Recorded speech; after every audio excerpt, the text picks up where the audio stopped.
महाभारत काल के 5 श्राप जिन्हें आज भी भुगत रहे हैं लोग।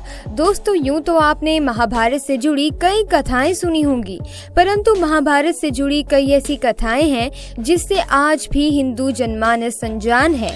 आज की इस वीडियो में हम आपको महाभारत काल में दिए गए कुछ ऐसे श्रापों के बारे में बताने जा रहे हैं जिसके बारे में ये माना जाता है कि उन श्रापों को आज भी जनमानस भुगत रहे हैं। पर दोस्तों, वीडियो शुरू करने से पहले आपसे एक छोटी सी रिक्वेस्ट है कि वीडियो को लाइक करके हमारे चैनल को सब्सक्राइब कर लें और साथ ही पास वाले बेल आइकन को भी प्रेस कर लें। तो दोस्तों, पहला श्राप, श्री कृष्ण का अश्वत्थामा को श्राप। महाभारत युद्ध के अंतिम दिन जब अश्वत्थामा ने धोखे से पांडव पुत्रों का वध कर दिया था और इस बात का पता जब पांडवों को चला तो तब पांडव भगवान श्री कृष्ण के साथ अश्वत्थामा का पीछा करते हुए महर्षि वेदव्यास के आश्रम पहुंचे। पांडवों को अपने सामने देख अश्वत्थामा ने अर्जुन पर ब्रह्मास्त्र से वार किया। ये देख श्री कृष्ण ने अर्जुन को ब्रह्मास्त्र चलाने को कहा, जिसके बाद अर्जुन ने भी अश्वत्थामा पर ब्रह्मास्त्र छोड़ दिया, परंतु महर्षि व्यास ने बीच में ही दोनों अस्त्रों को टकराने से रोक लिया और अश्वत्थामा एवं अर्जुन से कहा, क्या तुम लोग ये नहीं जानते कि ब्रह्मास्त्र के आपस में टकराने से समस्त सृष्टि का नाश हो जाएगा? इसीलिए तुम दोनों अपने अपने ब्रह्मास्त्र वापस ले लो। तब अर्जुन ने अपना ब्रह्मास्त्र वापस ले लिया। अश्वत्थामा ने महर्षि से कहा, महर्षि, मेरे पिताजी ने इसे वापस लेने की विधियां नहीं सिखाई हैं, इसीलिए मैं इसे वापस नहीं ले सकता। और इसके बाद उसने ब्रह्मास्त्र की दिशा बदलकर अभिमन्यु की पत्नी उत्तरा के गर्भ की ओर कर दी।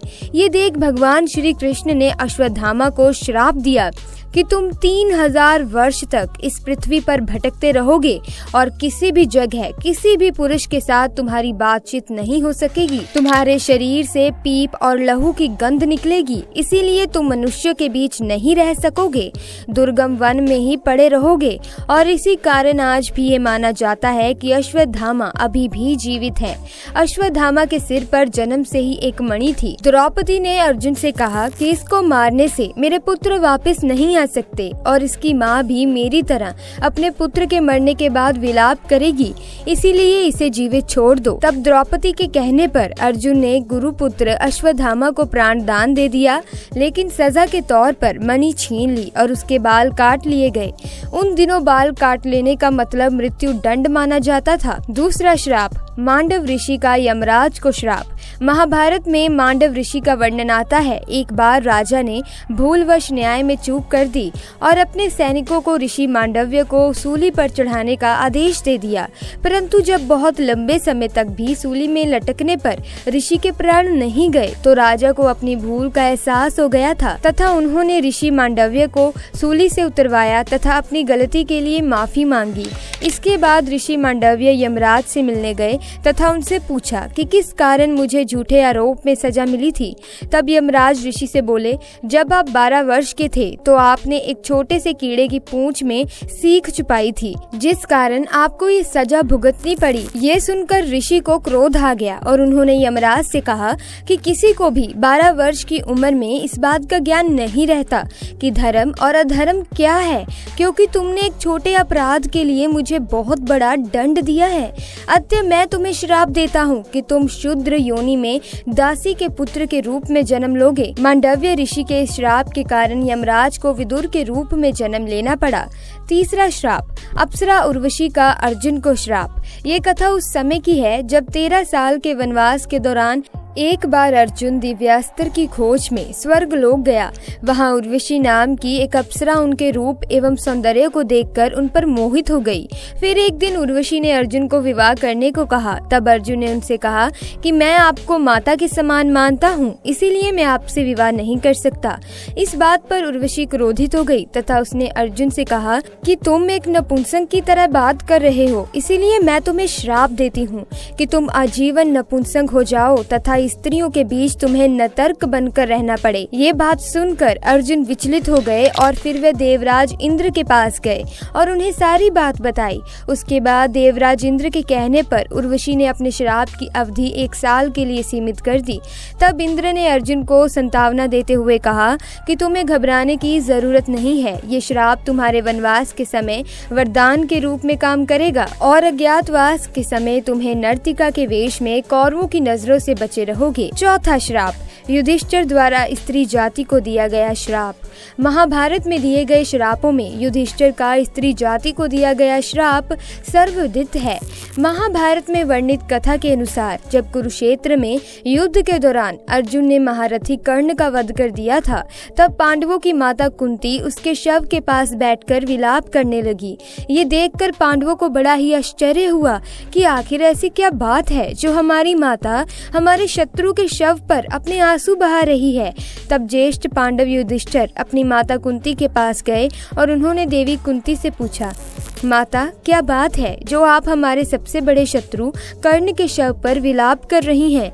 तब देवी कुंती ने बताया कि जिसे तुम अपना सबसे बड़ा शत्रु समझते रहे, वास्तव में वो तुम सभी का बड़ा भाई था। कर्ण राधे नहीं बल्कि कौन्तेय था। अपनी माता के मुख से ऐसी बात सुनकर पांचों पांडव दुखी हो गए।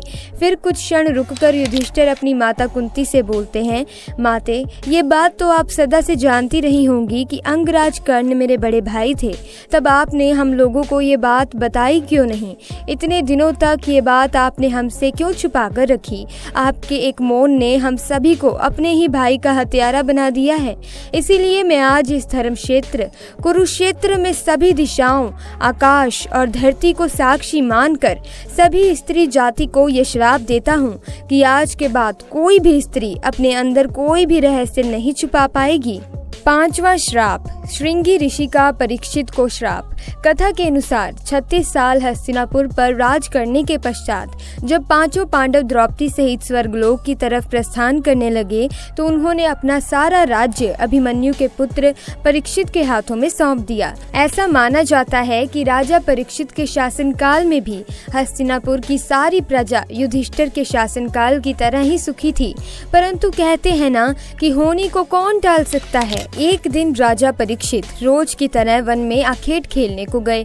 तभी उन्हें वहां श्रेमिक नाम के ऋषि दिखाई दिए। वे अपनी तपस्या में लीन थे तथा उन्होंने मौन व्रत धारण कर रखा था, परंतु ये बात राजा परीक्षित को मालूम नहीं थी। इसीलिए राजा परीक्षित ने कई बार ऋषि श्रेमिक को आवाज लगाई, लेकिन उन्होंने अपना मौन धारण कर रखा था। ये देखकर राजा परीक्षित को क्रोध आ गया और उन्होंने क्रोध में आकर ऋषि के गले में एक मरा हुआ सांप डाल दिया। उधर जब ये बात ऋषि श्रमिक के पुत्र श्रृंगी को पता चली तो उन्होंने राजा परीक्षित को श्राप दिया कि आज से 7 दिन बाद राजा परीक्षित की मृत्यु तक्षक नाग के डसने से हो जाएगी। और अंत में ऋषि श्रृंगी के श्राप के कारण राजा परीक्षित की मृत्यु तक्षक नाग के डसने के कारण ही हुई। और ऐसा माना जाता है कि उसी के बाद कलयुग की शुरुआत हुई, क्योंकि राजा परीक्षित के जीवित रहते कलयुग में इतना साहस नहीं था कि वे इंसानों पर हावी हो सके। और आज हम सभी इस कलयुग को उसी श्राप के कारण भोग रहे हैं। तो दोस्तों, हम उम्मीद करते हैं कि ये वीडियो आपको अच्छी लगी होगी। अगर हाँ तो वीडियो को लाइक कीजिए, चैनल को सब्सक्राइब कीजिए और कमेंट में जय श्री राम, जय श्री कृष्ण जरूर लिखिएगा।